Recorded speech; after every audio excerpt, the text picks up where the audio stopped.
In today's video, I'm going to be doing a little bit of an estimation to figure out whether or not this 110 gram iso-butane propane canister is going to be enough for a 7-day backpacking trip, an elk hunting trip here at the end of September that I'm going on. I'll go ahead and preface by saying if this calculates out to be enough on just one canister, I'm still going to bring 2 and probably leave 1 in the truck just in case something were to malfunction on this. But I'm going to take you through the process on how I'm going to just get a decent estimate and feel a little bit more comfortable about whether or not I have enough fuel to make it through the week. And I'm going to be using the firemaple stove. This is something I picked up on Amazon. It's kind of a, I don't know if you want to call it a knockoff of the Jetboil, but it's the cheaper version.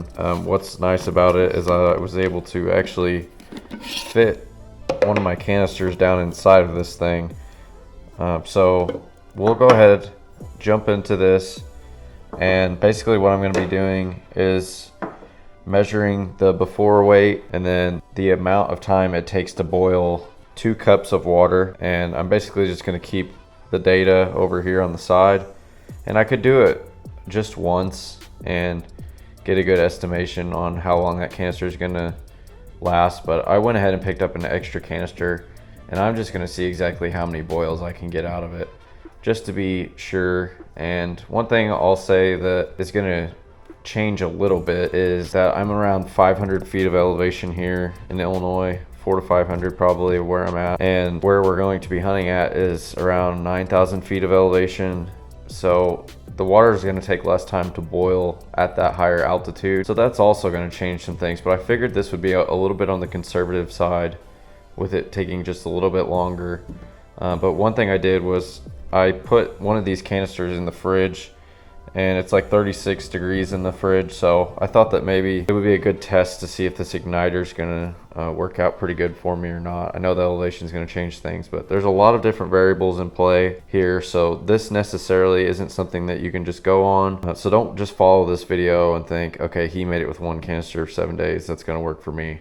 What I'm kind of planning on is just boiling water for a few mornings probably. If we get some rainy days or something, I might make some coffee. It's just going to be the instant coffee, so basically just heating water up. I'll go ahead and bring it to a boil probably. So I'm going to need the amount of boils for once every morning, and then I'm going to do this is a ReadyWise meal. I'm going to do some kind of dehydrated meal every evening for sure. So we're going to need 7 evenings and more than likely 7 mornings on the conservative side. I'm going to take like a packable lunch that doesn't need heated up. So we'll go ahead and figure out if I can get 14 boils out of this thing. So let's go ahead and grab the canister from the refrigerator and get started. All right, so the first thing I'm going to do is put this on the scale. Looks like we're about 7.4 ounces, so I'll go ahead and write that down. And like I got a little column here, weight, initial weight, container plus fuel, 7.4 ounces. Now I'm going to go ahead and take this outside. I don't really feel comfortable. I actually haven't used this stove, so I'm going to take it outside and get at least get it going out there and test it out first before I blow the house up. All right, so we got close to 2 cups of water here, about 16 ounces. And I'm gonna go ahead and open the gas a little bit. All right.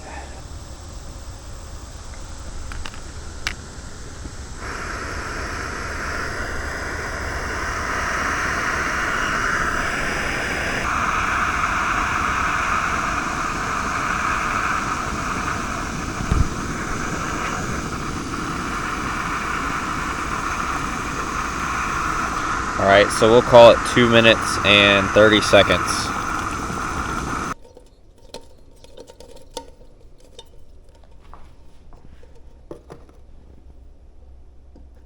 So 7.2 ounces, we'll go ahead and write that down.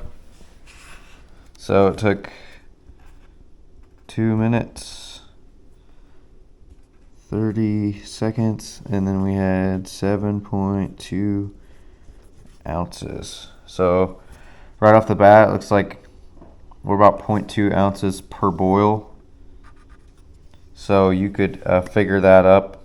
We'll go ahead and keep going at this point and just see exactly how many that we're gonna get out of this thing. So let's go ahead and get some more water in there.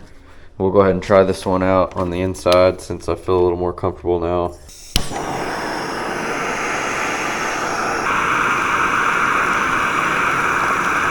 Alright, 152. 7 ounces, so looks like we're right on track. About 0.2 ounces per boil. Alright, so we just finished up the test. I was able to get like 22.8 boils, I'd call it. I was within seconds probably of getting that 23rd boil out. And that beat the expectation or the calculation that I made originally, which was the initial weight of the canister and the fuel being 7.4 ounces. I boiled my first batch of water, took the canister off, weighed that, got 7.2 ounces, so I lost 0.2 ounces per one boil. This can on it has a net weight of 3.9 ounces, and that's the fuel in the can.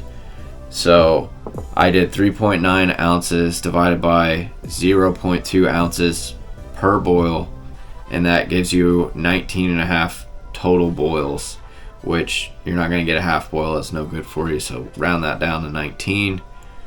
And I was actually able, after I boiled through the whole canister, to get 23 boils out of this thing, 22 to 23. So that's a little bit better. I think part of it was because of the heat transfer staying in the stove and helping warm the water up over and over. I didn't take long enough breaks in between to cool that stove down. So I just kept the thing rolling test after test, and I think overall that kind of helped speed it up a little bit. But overall not enough to really make a huge difference in the data. I was still getting a lot of boils that were 0.2 ounces of fuel being burned, but I did get some that were 0.1 ounces. So overall it was pretty consistent all the way through. My shortest time to boil was like 1 minute and 52 seconds. My longest time was like 3 minutes and 19 seconds. So average was around 2 minutes 30 seconds. Overall, really impressed with this canister. It's going to get me through the entire trip. That's just 2 meals a day, or morning drink and a meal in the afternoon. I'm going to bring the other one in case of emergency. If I need an extra heat source, I think it would be good just to have it. So I'm going to carry 2 of these. They're super lightweight, 7.4 ounces. I'm going to be about a pound of just these, and then burn one out if I can. So I'll be a pound less, or half a pound less coming out. But yeah, if you guys have any questions about how I went about doing this is just a rough estimation. Don't take it to heart. Don't think that it's exactly spot on and it's going to tell you exactly the numbers that you need to have on your trip. So do your own test. Don't just go off of my data. I was just showing you how I went about calculating my own needs. So if you have a better way to do it, go ahead, drop that in the comments below. We're all ears here. We're all pretty new to the backpacking type of hunting. So yeah, if we can learn something off of you guys, that would be great. Or if you learned something off of this video, let me know in the comments below. And if not, good luck this September, and go get you a big elk.